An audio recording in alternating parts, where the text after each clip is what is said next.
නිකන් හිතාගෙන ඉන්නවා. අන්න ඒකයි. අපි රස නොවිඳපු දේවල් තමයි අපිට වටින්නේ. පැහැදිලිද? අපි රස නොවිඳපු දේවල් අර කලින් කතා කරපු පොයම් එකෙත් ඒ වගේ නේද? පළවෙනිටම අපි කතා කරපු බලපු පොයම් එකෙත් අන්න ඒකයි. පාර දෙකට බෙදෙනවා. අපි අර නොගියපු පාර තමයි හොඳම පාර. අපිට මගහැරන choice එක තමයි හොඳම choice එක කියලා අපි හිතනවා.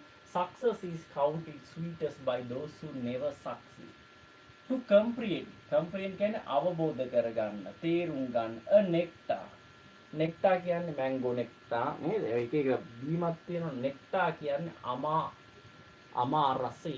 අමා රසය. අමා කියන්නේ අමෘතය.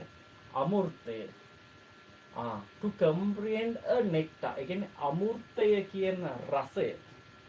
ඔය Hindu සාහිත්‍ය තුළ යක්කු සහ දෙවියෝ කමා දිනවා.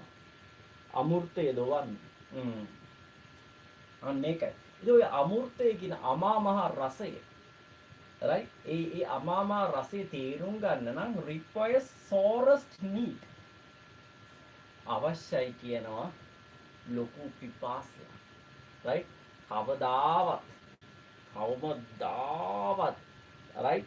ඒක තොල ගෑව නැති කෙනාට තමයි ඒ අමෘතයේ රසය කියන්නේ අමෘතයේ රස බලපු කෙනාට පැහැදිලිද අමෘතය තේරුම් ගන්න බෑ අමෘතයේ රස නොබලපු එක තමයි ඒකේ වටිනාකම ඒකේ රසය ඒකේ right ගැඹුර තේරුම් ගන්න අන්න බලන්නකො right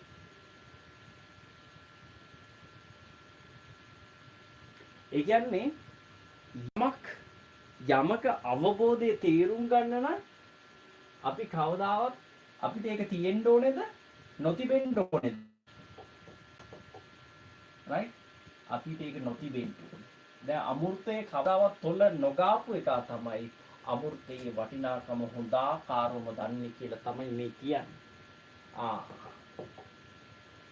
දෙවෙනි ස්ටැන්සා එකට ආවට පස්සේ not one of all the purple